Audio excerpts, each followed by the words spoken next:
2 ou près, je pense que vous allez en parler, mais ça fait facilement 2 ans qu'ils travaillent sur un gros sujet d'identification de tous les acteurs au niveau mondial qui sont engagés dans le Green IT. Et donc c'est un petit peu pour ça que je les applaudissais en amont de leur intervention pour les remercier aussi de tout ce travail, parce que tous les travaux de l'AGIT, c'est avant tout les travaux des membres de l'AGIT. Donc aujourd'hui, c'est aussi l'occasion de les remercier.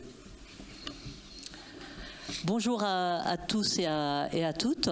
Donc, je suis Valérie Schneider, consultante et formatrice autour des sujets de la RSE et également de la responsabilité numérique des entreprises. J'aime bien l'appeler comme ça parce qu'en fait, c'est quand même pas mal la réalité. En mars 2021, l'AGIT a décidé de lancer un groupe de travail autour de la cartographie des acteurs du numérique responsable, cartographie internationale. Ça s'est fait sous l'impulsion d'une de nos membres qui est Bella Lotto, alors qui malheureusement ne pouvait pas être parmi nous ce matin. Et l'objectif de cette cartographie, c'est vraiment d'essayer d'identifier en fait les acteurs, alors à but non lucratif et ou public. Voilà, c'est cette cible-là qui nous intéresse, impliqués sur leur territoire, donc sur les différents pays à travers le monde. Nous la voulons ouverte à tous. Nous la voulons aussi disponible en français et en anglais, parce que justement, si on se positionne à l'international, on est bien obligé effectivement d'utiliser l'anglais. Avec aussi comme objectif de rendre disponible une première version dès le premier trimestre 2024. Voilà, ce sera compatible avec Microsoft. Alors l'idée c'est d'en faire. En fait, ça sera disponible en version web pour pouvoir accéder et surtout aussi pour permettre la mise à jour régulière des informations, puisque c'est un travail, j'allais dire, de longue haleine et presque permanent ou sans fin, voilà, d'identifier tous ces acteurs. Nous voulons également qu'elle permette d'activer ces échanges internationaux dont vous parliez. Voilà, donc je pense que ça fait une synergie complémentaire et donc permettre d'échanger davantage au niveau international sur tous ces sujets d'un numérique plus socialement et plus écologiquement, c'est facile à dire, responsable. Alors, donc ce matin, nous recevons avec grand plaisir autour de cette table 4 autres membres de l'AGIT qui donc sont impliqués sur ce groupe de travail. En fait, nous sommes même tous les 5 en fait. Et j'ai le plaisir de vous présenter donc Angélica Calvé, qui est présidente du CINOV Nouvelle-Aquitaine et consultante Agile Manager chez CS Horizon. J'ai également le plaisir donc de vous présenter Aïsté Rougivichouté. Ouais, c'est bien, je me suis entraînée avant. Consultante et chercheuse en numérique responsable chez Square Management. Co-autrice de l'ouvrage Le B.A.B.A. du numérique responsable. Cyril Malto, qui est de l'autre côté, président de l'AGIT Québec et cofondateur associé et président directeur général chez Synergis. Et finalement, Benjamin Lang, consultant, enfin expert du numérique responsable et consultant fondateur d'Aelan. C'est comme ça qu'on prononce Aelan ? Aelan ? C'est Aelan ? Aelan. Aelan, d'accord.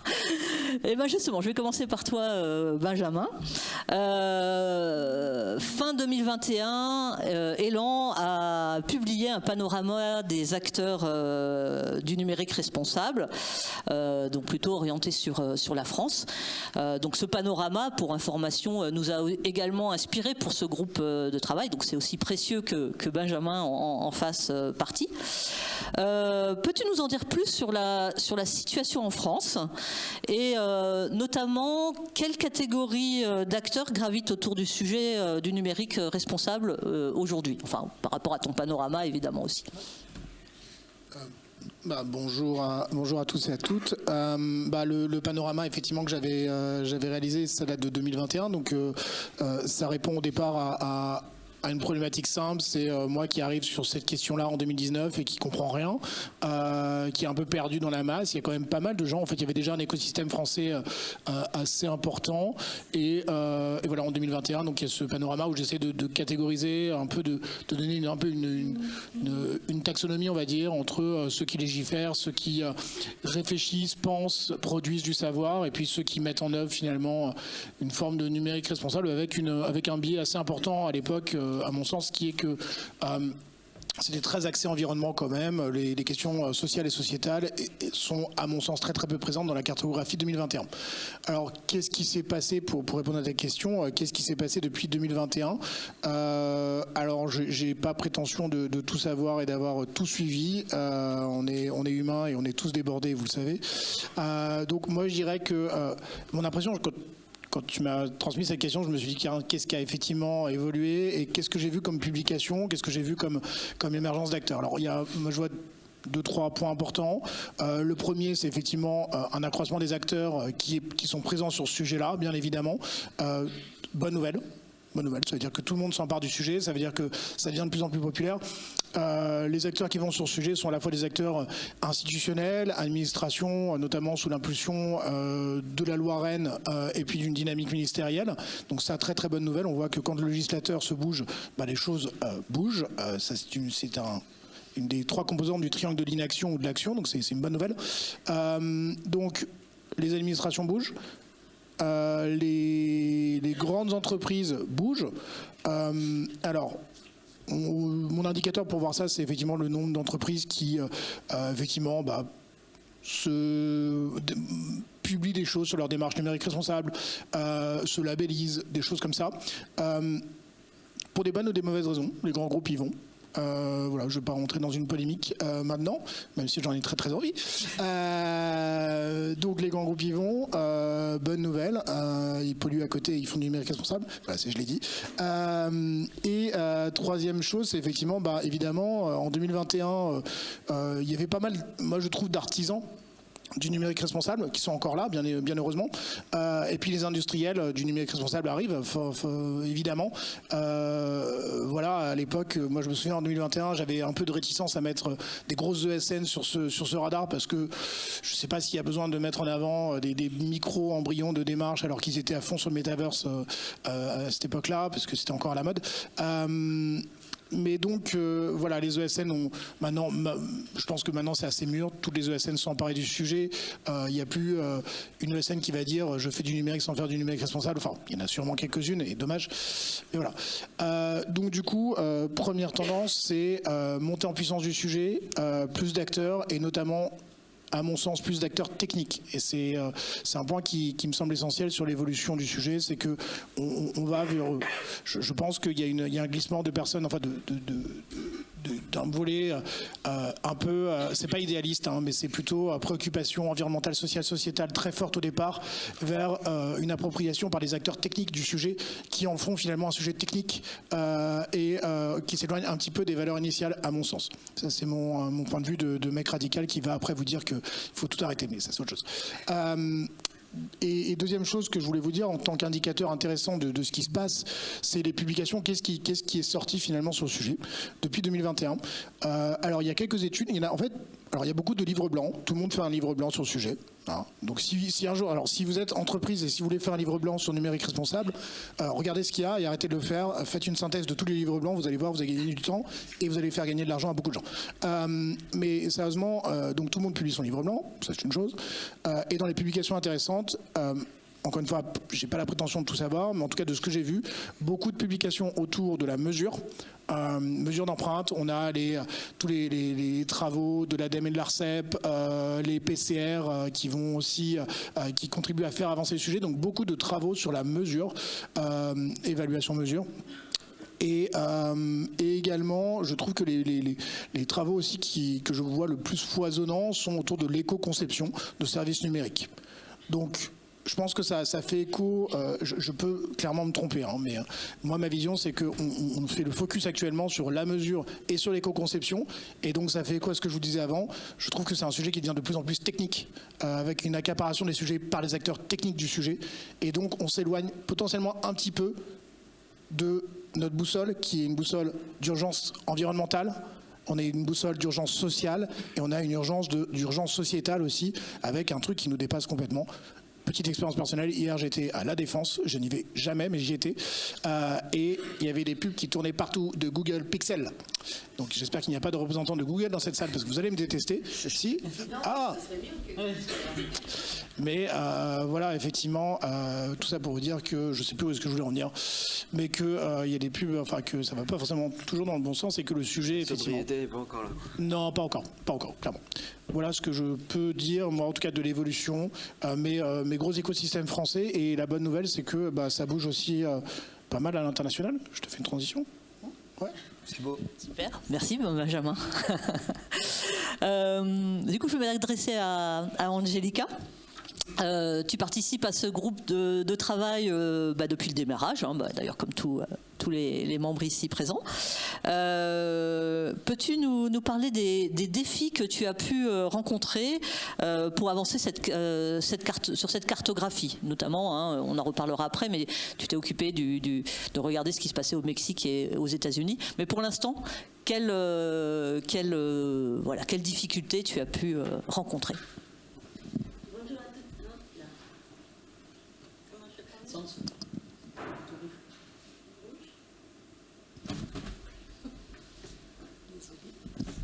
Bonjour à toutes et tous. Oui, alors il y a plusieurs défis au fait dans cette cartographie, et je pense que le principal pour moi ça a été la vision. Je veux dire, la vision, ça n'est un défi, mais ça n'est encore, hein, ça a été et ça n'est encore. C'est-à-dire se mettre d'accord sur quelque chose qui est assez vague, hein, à la base. Lorsqu'on est dans l'écosystème français, on peut comprendre. Donc on est parti des éléments qui ont été fournis par cette cartographie de base qui avait été faite par Benjamin. Et du coup, la question était, donc impulsée par Bella, qu'est-ce qui se passe à l'international? Qu'est-ce qu'ils font les autres? Comment cet écosystème, en fait, il est structuré? Alors, c'est une grande question, en fait. C'est très complexe. Et du coup, on est partis tous, chacun aux azimuts, hein, selon les affinités, selon les langues, selon les pays, où est-ce qu'on était, qu'est-ce qu'on connaissait, qu'est-ce qu'on faisait les uns et les autres. Donc moi, je suis d'origine mexicaine. Et j'ai vécu longtemps, j'ai fait mes études, j'ai bossé aux États-Unis. Et puis je me sentais assez à l'aise avec le sujet, et étant dans les deux pays, et en Amérique latine aussi. Et du coup, je suis penchée sur... je commençais par les États-Unis.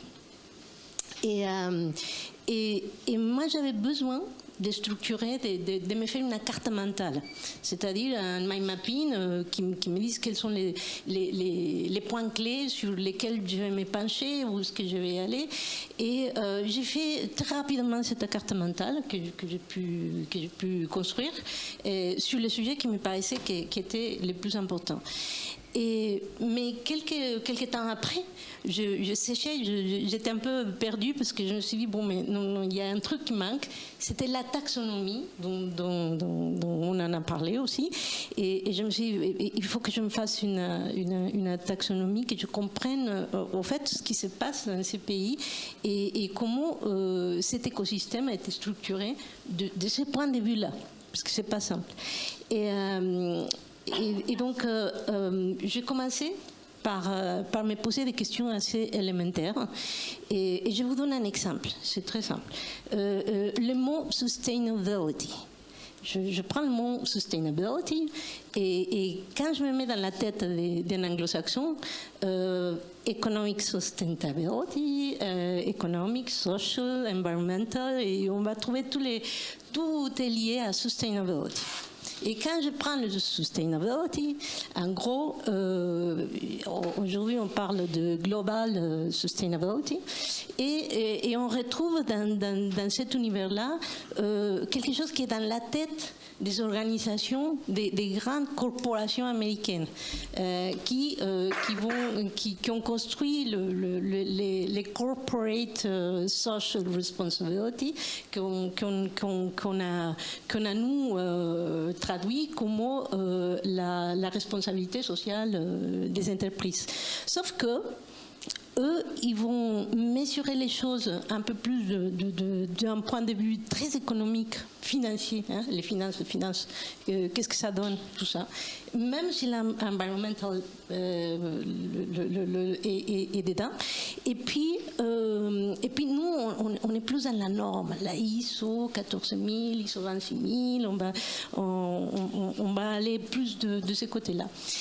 Et puis, quand je décortique donc encore ces mots-là, sustainability, je me rends compte que si je traduis, hein, ça c'est la durabilité, la pérennité de quelque chose.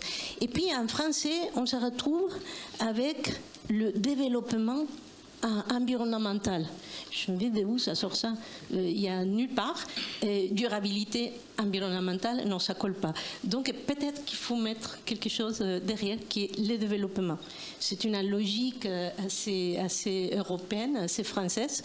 Et aujourd'hui, pour tout vous dire, si on prend ces éléments-là et on rajoute le digital, dont la ONU a retenu, les Nations Unies, pardon, ils ont retenu justement Digital Sustainability Responsibility. Et donc, ce qui veut dire que les choses tournent autrement. C'est la responsabilité. Je me rappelle d'une discussion qu'on avait eue avec Romuald à ce sujet. Il disait qu'il faut arrêter de parler de la responsabilité numérique. Non, il faut en parler. Voilà, du numérique responsable. C'est plus que ça. C'est la responsabilité de la chose. Et la connotation, c'est pas tout à fait la même, puisqu'on va parler des externalités positives et négatives. Donc, je suis à ce stade, on en a avancé, voilà, sur ces choses-là. Merci beaucoup, Angélica. Donc, comme tu l'as dit, tu as notamment fait des recherches sur le Mexique et les États-Unis. Est-ce que tu peux nous citer quelques exemples d'acteurs à but non lucratif et ou public que tu as identifiés et peut-être, si tu as pu aller jusque-là, comment sont-ils structurés? Alors, il faut savoir qu'aux États-Unis, la chose ne fonctionne pas du tout comme chez nous. En fait, les Américains, tous ces aspects, que ce soit sur des niveaux de la recherche, quel que soit le type de recherche, c'est très disséminé. Et c'est assez porté par la recherche, par les milieux de recherche, par des laboratoires privés, par des entreprises qui s'intéressent aux sujets divers et variés. Au Canada, c'est pareil, je crois. Et donc, du coup, on va retrouver énormément d'acteurs. On va dire les gouvernements américains.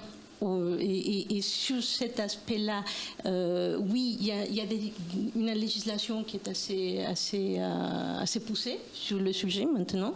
Et on va trouver l'American Council qui est vraiment une institution qui est pratiquement à la Maison Blanche, qui va travailler sur ce sujet-là. Et puis, on va trouver deux autres institutions des gouvernances de la partie responsabilité environnementale qui se penchent aussi maintenant sur le numérique. Au Mexique, c'est pas tout à fait la même chose. Alors, ce qui est curieux, c'est au Mexique, comme en Amérique latine, la plupart des pays latino-américains, on a un côté qui est plus fédérateur du genre européen. Et il y a un côté aussi il y a un mix, parce qu'il y a un côté aussi qui est assez privé. Ouais, les entreprises privées qui vont elles-mêmes s'organiser comme nous, l'AGIT, qui va avoir ses propres acteurs et en même temps va consulter on va travailler avec les gouvernements. Mais ici, par exemple, la grosse différence pour que vous puissiez comprendre ça, par exemple, le CNRS. Quand on parle de CNRS, le CNRS, ils font de la recherche partout. Ça n'existe pas aux États-Unis, ça. Non, tout simplement, il faut voir les choses autrement et les acteurs, ils vont fonctionner autrement. Mais ils existent, ils sont nombreux maintenant et on a identifié une vingtaine. Une dizaine au Mexique. Et pour tout vous dire, la semaine dernière, je fais mes tours aux États-Unis, Mexique, et justement, j'ai échangé avec la Chambre de commerce franco-mexicaine qui me disait que pour 2024, donc pour ceux qui veulent aller à l'international, voilà, ils sont très intéressés à travailler sur ce sujet-là, et donc ils vont partir sur cet alors. Il y a des fonds de la AFD pour ces projets. Voilà. Okay. Merci beaucoup, Angelica. Alors, on va rester en Amérique du Nord avec Cyril, donc, qui a fondé l'Agite Québec en 2015, je crois que c'est ce que tu disais tout à l'heure. Cyril, de ton côté, est-ce que tu peux nous parler des avancées législatives au Québec ? Oui, alors, dans le fond, là vous m'entendez bien, finalement c'est l'Amérique, les Amériques. Et vous n'avez pas fait exprès, mais oui. Bon, parfait. Ouais, alors une petite introduction où on en est au Québec. Donc tiens, je vais faire un tuilage. Le Canada, c'est comme les États-Unis, c'est fédéral. C'est le deuxième plus grand pays au monde. C'est 6000 km mur à mur, ou plutôt mer à mer. Et puis 3000 à peu près. Alors en fait, au sud, si vous êtes à Montréal, au sud, on a les Américains à 70 km. 3000 km au-dessus, même plus, on a les Russes. Et si vous êtes à Montréal, si vous regardez vraiment vers l'est et vous traversez l'Atlantique, vous êtes à Bordeaux. Donc, et Paris est aussi loin pour nous que Vancouver, en Colombie-Britannique, à l'autre bout du pays. Et donc, c'est bien important, tu disais, de comprendre que ça ne fonctionne pas comme en France, parce que déjà, on ne compare pas des pommes et des bananes, enfin des pommes et des pommes, on compare des pommes et des bananes.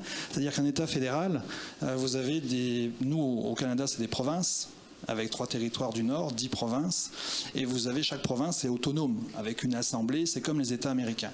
Donc il faut regarder sur une logique provinciale ou État, et c'est aussi différent un État aux États-Unis ou une province au Canada qu'un État en Europe. Donc, à peu près. Alors, vous avez une langue commune, et encore, parce qu'aux États-Unis, il y a plusieurs langues, mais vous avez une langue assez commune. Au Canada, on a surtout 2 langues. Les langues officielles, c'est le français et l'anglais pour le reste of Canada. Et donc, vous avez une logique par province. Donc, au Québec, en fait, le Québec, c'est, j'ose le dire, le chef de file du numérique responsable au Canada.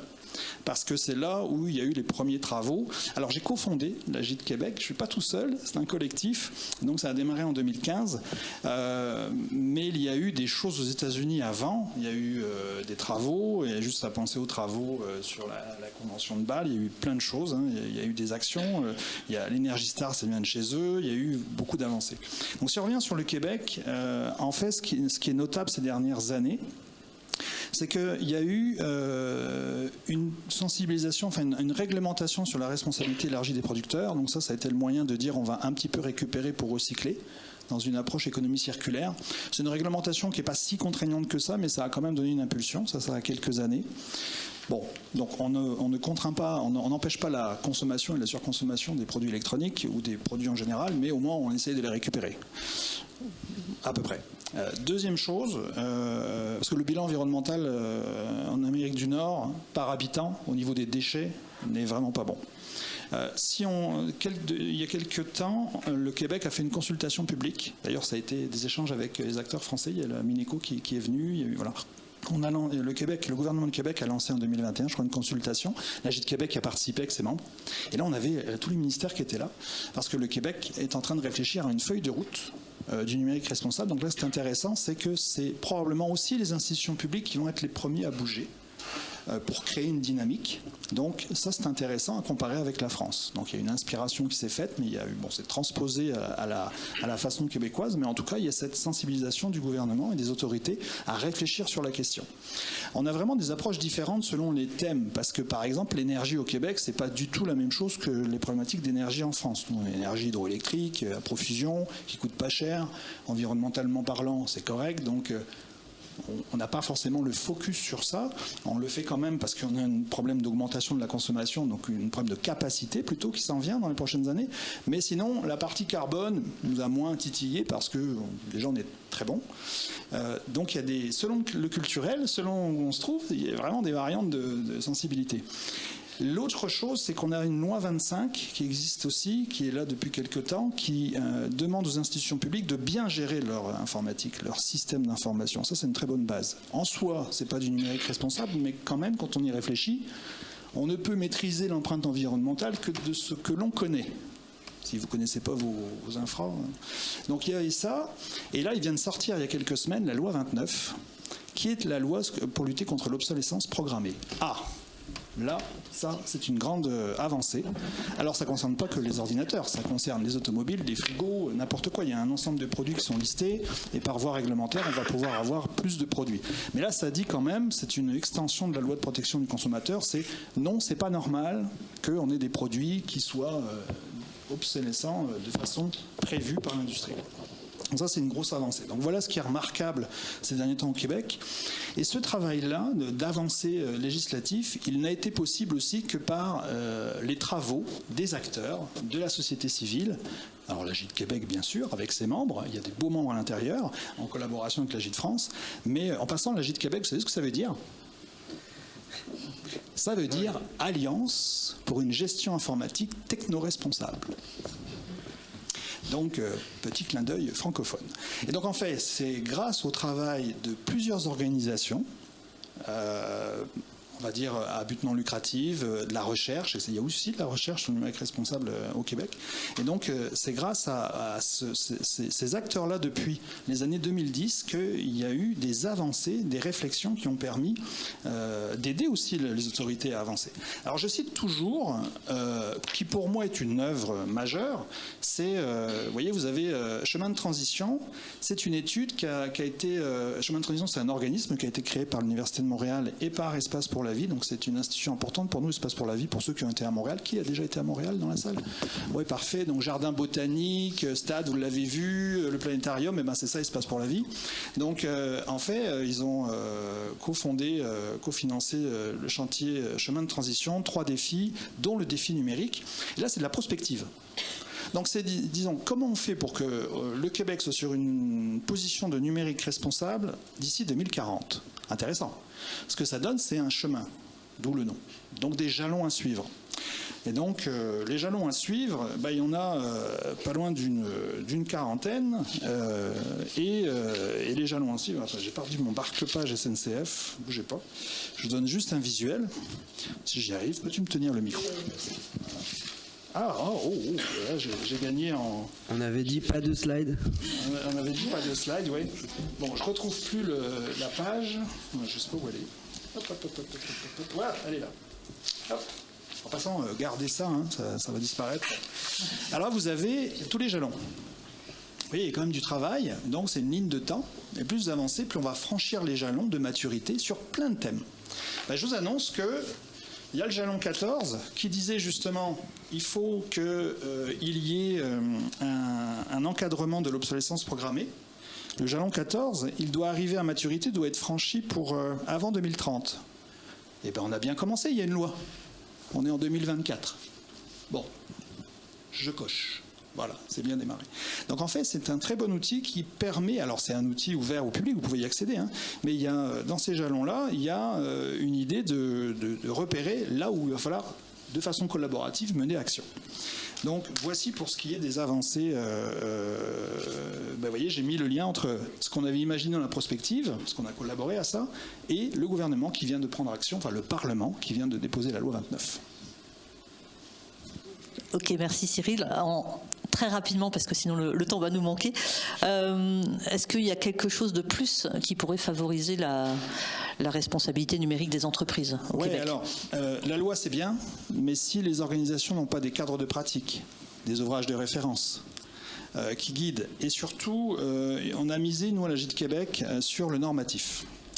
Donc, et d'ailleurs, Magali, qui est là aussi, la Gîte Québec, qui est présente, travaille sur le sujet. Le normatif, il y a eu un grand mouvement d'ISO en 2021, une déclaration pour lutter contre les changements climatiques, et donc une volonté de réviser l'ensemble des normes pour s'aligner vers cet objectif-là. Nous, on a sauté sur l'occasion, et on a dit, tiens, ça serait pas mal d'intégrer dans la 20 000, qui est celle qui encadre l'organisation des DSI, donc la livraison des services. Et donc on a dit, ça c'est une généraliste, c'est la 7e ou 8e norme la plus utilisée dans le monde.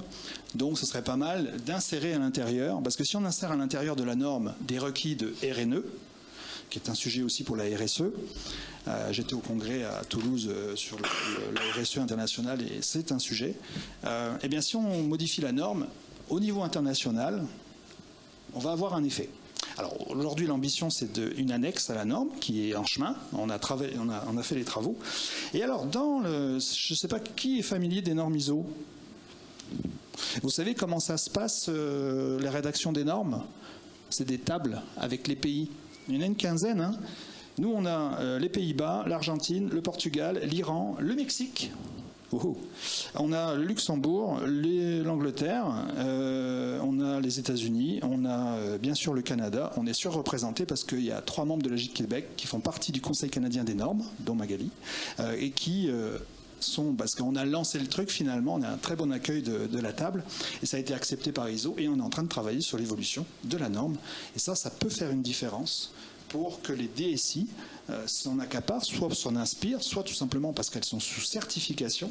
Eh bien, alors, ça ne sera pas auditable au départ, mais c'est quand même en chemin, ça sera une annexe de recommandations.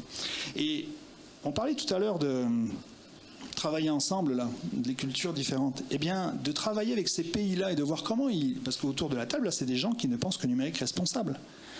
Et donc les collègues hier nous disaient, Jim qui est sur les travaux, nous disait, mais les 3 R, là, réemployer, reconditionner, recycler, mais ça ne veut pas dire forcément la même chose dans le culturel d'un Mexicain, d'un Chilien ou d'un Portugais que d'un Québécois ou d'un Français.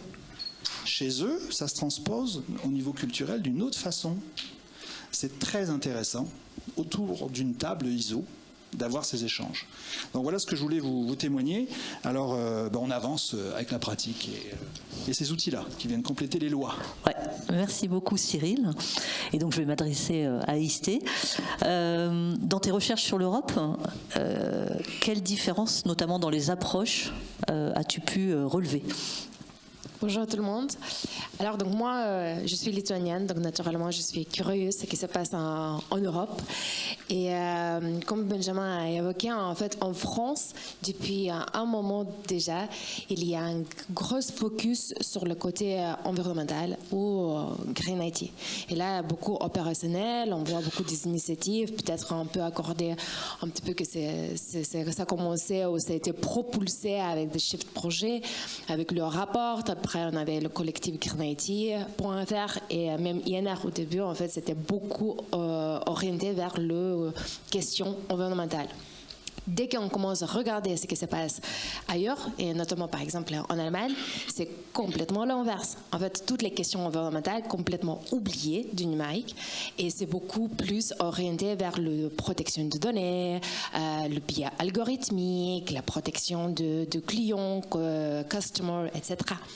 Et on peut dire que, en fait, si en France, c'est le gouvernement, donc on a la loi RIN maintenant, on a toutes les routes côté environnemental du Green IT. En Allemagne, en fait, le gouvernement, depuis 2018, si je ne me trompe pas, en fait, ils ont lancé l'initiative sur la responsabilité numérique des entreprises. Et dans leur définition, donc en fait, si on parle de définition, c'est pas la même définition. Donc là, ils prennent en compte beaucoup plus ou que clients. Et en fait, la responsabilité des entreprises pour eux, c'est protéger le client, protéger leurs données, donner la transparence, les algorithmes, comment c'est utilisé, etc. Donc là, on voit qu'il y a beaucoup d'accent sur l'éthique, côté social, sociétal. mais pas autant côté environnemental. Et c'est pareil si on regarde les entreprises. Donc en France, moi je travaille dans le boîte de conseil, donc je vois en fait ce qui se passe un petit peu dans les grosses entreprises. Il y a beaucoup d'intérêt pour réduire notamment l'empreinte environnementale. Et dès qu'on parle d'empreinte environnementale, en fait c'est CO2. Parce que, c'est le reporting, qu'ils ont besoin de faire du reporting, il y a de réglementation.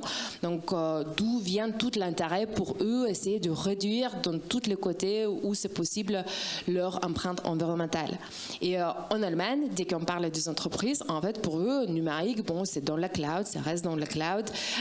Toutes les questions environnementales, c'est un petit peu oublié, sauf côté le déchets électroniques. Donc là, ça c'est un sujet à part. Et les autres questions, par exemple en Angleterre, c'est un petit peu le mixte. Mais on voit que c'est les sujets très séparés. Le sujet environnemental et le sujet social, sociétal, c'est beaucoup distingué. En fait, c'est pas nécessairement pris sur la même prise comme sur le numérique responsable. Et en fait, on a parlé de différents termes. Ça aide pas qu'en fait, on n'a pas exactement un terme. Donc, en fait, dès qu'on regarde ce qui se passe dans le reporting des organisations, en fait, on trouve tout ce qu'on veut: digital sustainability, sustainable ICT, sustainable IT, responsible technologies. Vous voulez trouver tout. Et maintenant, il y a ce terme, donc notamment la responsabilité numérique des entreprises, RNU, en anglais Corporate Digital Responsibility, qui commence à prendre un petit peu l'ampleur. Et dedans, on trouve les deux côtés, le côté environnemental et social. Est-ce que tu as pu identifier des initiatives européennes au sujet de cette responsabilité numérique des entreprises? Les initiatives qui dépassent des frontières. C'est difficile, mais il y en a certains, donc notamment côté Green IT, on peut identifier SDA. Donc SDA, c'est Sustainable Digital Infrastructure Alliance. Ils sont assez connus, mais comme dans leur nom, c'est infrastructure. Ils font beaucoup de lobbying, en fait. Donc, notamment, il y a de réglementation au niveau européen sur l'efficacité énergétique. Donc, grâce à eux, je dirais que le centre de données, maintenant, il serait obligé à partir de 2024 faire beaucoup plus de reporting, en fait, et être beaucoup plus transparente sur leur action, sur les récupérations de chaleur, etc. Donc, SDA, je dirais que c'est très connu maintenant partout en Europe et au niveau, à l'échelle assez haut politique. Donc ça, c'est SDA. Ensuite, on peut citer Green Software Foundation. Ça reste question, est-ce que c'est vraiment européen? C'est un petit peu partagé. Parce que derrière ces fondations, donc derrière, on trouve le GAFAM aussi. Il y a Microsoft, il y a Google, il y a Amazon. Mais les personnes qui travaillent, donc c'est très, très orienté vers l'outillage. Et on parle encore une fois, c'est Green IT. Et ils s'intéressent principalement, en fait, comment réduire la consommation de leur code, comment mesurer, etc. Et eux, ils commencent à travailler maintenant aussi avec Boavista, donc avec l'initiative ou l'association maintenant, qui aussi prend l'ampleur et essaie de dépasser les frontières de la France. Donc ça, c'est côté vraiment Green IT. Si on commence à regarder sur le plus social, sociétal, en fait, les initiatives sont très éparpillées. Et ça peut être aussi parce que très souvent, la question sociale, sociétale, ça concerne la population un petit peu locale. Donc, en fait, ça dépend des enjeux locaux. Donc, peut-être c'est pourquoi les initiatives sont beaucoup plus éparpillées. Et en même temps, il n'y a pas de régulation. Donc, la seule régulation qui va arriver bientôt, donc c'est European Accessibility Act, donc sur l'accessibilité. Bientôt, en 2024, on serait obligé de le mettre en place par toutes les organisations ou par beaucoup d'organisations. Donc, peut-être on va voir l'évolution de ce côté-là. Et là, on a le RNU, ce que j'ai déjà parlé. Donc, la RNU, ça est venu de l'Angleterre, je dirais. C'est très propulsé par les Anglais parce qu'il y a le manifesto. Et je vous invite, il y a la traduction en français, il y a en anglais, il y a beaucoup de traductions en beaucoup de langues. Et le manifesto, il était co-créé avec différents types de personnes, académiques et non. INR, bon, on trouve pour l'instant seulement dans les 3 pays. On espère que peut-être ça va aller plus loin. Et enfin, au niveau académique, ça bouge aussi les lignes. Donc en fait, on a la conférence en Europe, très très orientée en Europe, ICT for Sustainability. Et l'année dernière, d'ailleurs, c'était en France, c'était à Rennes. L'année prochaine, on va avoir en Suède. Et au début, c'était en 2013. Ils étaient très orientés vers le côté environnemental. Et maintenant, ça bouge aussi. Donc, ils prennent en compte, il y a vraiment initiative et au niveau les académiques compréhension qu'en fait on ne peut pas parler seulement côté environnemental parce que si on oublie côté sociétal on peut avoir des effets rebonds sur les différents niveaux et c'est les effets systémiques sur les différents types de niveaux. Voilà. Merci Aïsté. Donc, en tout cas, merci beaucoup à toutes et à tous pour tous ces éclairages. Donc, vous avez vu, on a parlé de différentes parties du monde. Alors, c'est pas les seuls que l'on observe, enfin qu'on cherche à faire remonter dans notre cartographie, hein, puisqu'il y aura aussi, on va parler de certains territoires en Afrique, en Asie également, et donc, bon, évidemment, nous sommes bien conscients que ça ne pourra pas être exhaustif du premier coup. Hein, vous voyez, le monde est vaste, forcément. Mais l'idée, c'était vraiment de commencer quelque chose. Et vous voyez, ça remue beaucoup de choses. Et c'est forcément un peu compliqué à faire. Alors, je sais que on a un peu dépassé le temps, mais il est quand même possible de prendre quelques questions. Je ne sais pas si vous avez des questions pour notre panel de participants. Ah, c'est toujours la première question la plus difficile. Je démarre, j'en ai une pour Cyril. Est-ce que tu parlais justement de définition qu'il fallait harmoniser entre les pays, parce que ça c'est un vrai sujet, qu'on se parle de la même chose. Et est-ce qu'il existe aujourd'hui par rapport aux normes ISO déjà un lexique international de définition sur le numérique responsable ? Je l'ai dans la main. Donc c'est l'annexe 16 qui donne justement un glossaire des termes. Donc c'est ça la force d'une norme, c'est que ça va être transposé dans les langages des différents pays, où va être mis la norme. Donc on aura l'équivalent en français, il va faire des travaux, mais il est là. Voilà. Ça valait le coup de venir. Est-ce qu'il y a une autre question ? Vraiment la référence de... Où est-ce qu'on peut trouver ça ? Alors, c'est pas encore public, mais le projet, c'est l'annexe, c'est le projet sur la norme ISO 20000, et c'est le projet référencé IEC TSCD 20000-16. Ah oui, c'est ça la JIT, on aime bien être précis. Donc en fait, suivez-nous sur JIT Québec. De toute façon, on relaie avec la JIT France et vous aurez des informations. C'est en travaux. Là, on en est à la 2e round. La dernière réunion s'est faite en Corée du Sud. Avant, c'était en Angleterre. Il y a la Suède aussi. Hein. Il y a vraiment une quinzaine de pays. Et là, on en est au commentaire des premières intégrations. Et la première ébauche de glossaire, il n'est pas final. Mais ça va prendre un peu de temps. Mais suivez-nous, vous allez avoir des infos. Peut-être une dernière question ? Non, je prends, on gagne du temps, enfin on rattrape le temps. En tout cas, voilà, je vais vous demander si vous les avez trouvés comme moi excellent ou même passable, des applaudir. Merci beaucoup. Et encore merci pour tout le travail, qui est un travail sans fin, hein, j'ai noté. Donc,